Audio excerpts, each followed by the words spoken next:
Curious Lloyd. If you pay attention to the news, you might think that the universe is a cold and caring thing who delights in punishing us for absolutely no reason, like an all-encompassing version of your comprehensive school algebra teacher.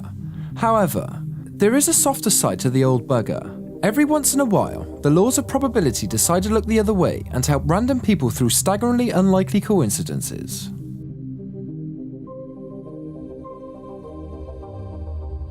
A fortune cookie correctly predicts the lottery numbers for 100 plus people. In 2005, the organisers of the Powerball lottery found themselves with a major problem. Instead of 4 or 5 people winning the second prize, as normally happens, they were faced with 110 or so. So, what happened? Did the world's largest gang of con artists cheat the system? Well, no. It was something even more ridiculous. The Powerball officials asked each of the winners where they got their numbers. They all came back with the same answer, from a fortune cookie. So as it turned out, the Powerball was temporarily brought to its knees by Wonton Food, a fortune cookie manufacturer based out of Queens that only started printing lottery numbers in order to distinguish themselves from their rivals. Considering that Wonton produced 4 million cookies a day, it could have been a lot worse for Powerball. It's probably a good thing for them that the message on the cookie said, "All the preparation you've done will be finally paying off," which you could say was a little too on the nose, presumably promoting more than one potential winner to say. Each of the second placers walked away with between £100,000 and £500,000, depending on how much they bet, adding up to almost 19 million. And that's without counting the first place winner. It actually would have been better for the Powerball if the 110 Asian food enthusiasts had won the first place, since they would have all just shared a pool of 25 million with the other winner.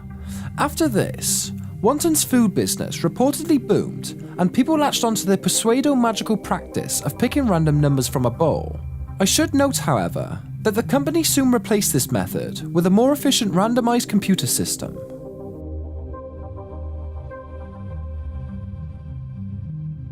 Adoptee finds his birth mother working alongside him at Lowe's.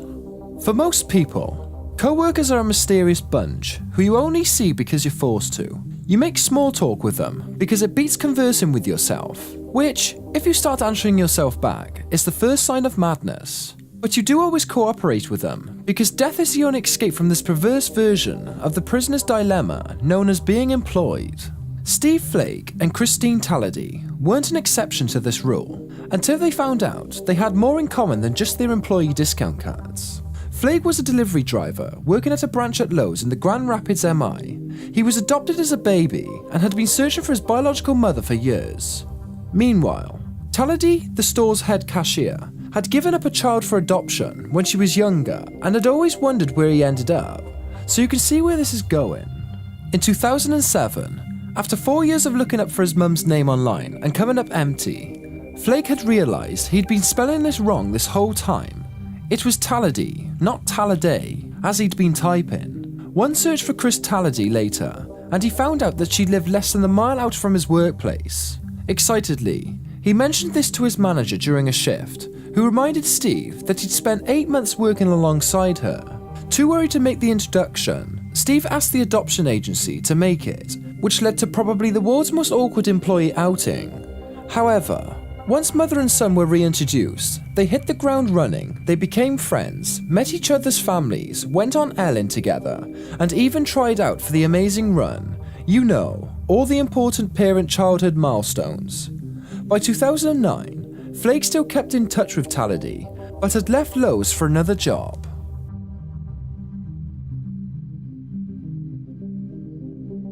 An accidental child refugee is saved after running into a family friend in another country.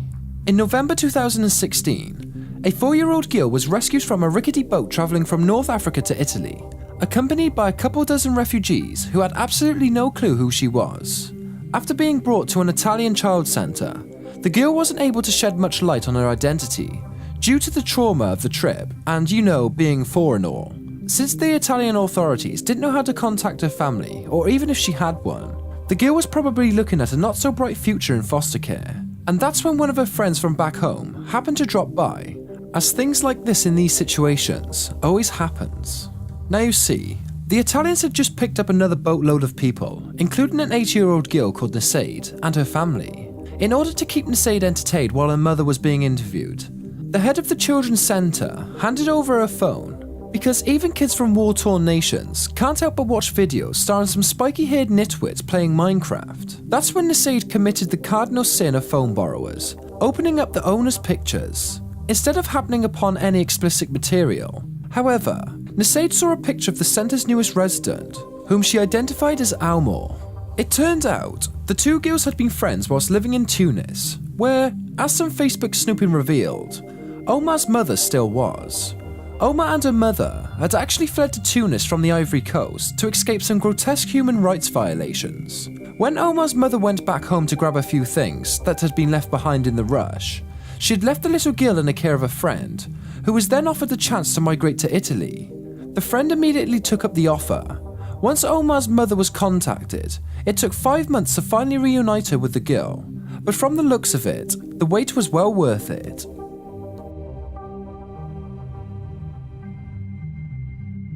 The first and last soldiers to die in World War I happened to be buried facing each other. At the time, the First World War seemed like an apocalypse compared to the other skirmishes and colonial contests that the world has spent centuries having a laugh with. No longer were we sending men off into foreign climes to catch venereal disease and shoot a native, or at the very worst, run out of tea. The advent of modern warfare was the equivalent of throwing men and boys onto a conveyor belt that eventually dropped their muddy, exhausted sleeves into a pit of rusty lawnmowers. So it's nice when the universe gives us a touching moment to focus on in amongst the slaughter, just to lend some sense of balance to the proceedings. In August 1914, only 7 days after Britain declared war on Germany, Private John Parr was killed in action by a German patrol just outside Mons, Belgium. In the ensuing chaos, Mons was lost to the Germans, and Parr earned the dubious honour of being the first Brit to be killed during the war. Shift forward back to November 1918, and Private George Ellison becomes the last British soldier to be killed in conflict, a fact you can attribute to the poor guy getting shot by the German patrol half an hour after the armistice took effect. Parr and Ellison were buried facing each other, almost as if the universe was planning a memorable way to commemorate the end of the bloodshed. Of course, the explanation is that they were buried in such close proximity because they died roughly in the same place, the only coincidence being that they wound up facing each other. The third option is that this was the universe's way of saying that all death and destruction was pointless and that, just as these graves circled around us, so too will another pointless war.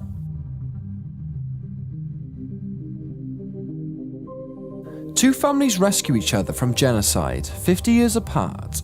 Joseph Kavilio and his family were living a pretty uneventful life in Sarajevo, Yugoslavia, until the 1940s rolled around and the Germans followed. Since they had the nerve to be Jewish, the Kavilios were forced to flee their home and wound up taking shelter with Mustafa and Zejniba Hardaga, who were devout Muslims.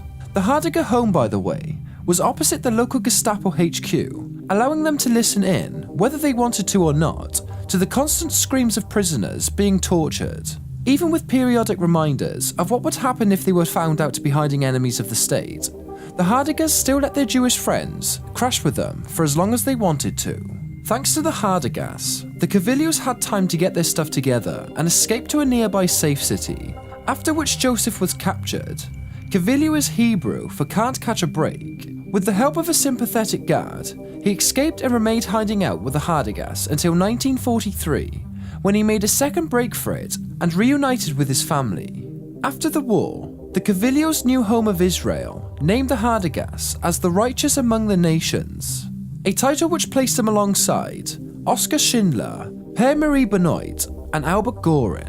This brings us to 1992, and the siege of Sarajevo, wherein Serbian paramilitary forces did their unexpected thing to wipe out every single building in the city and the people inside.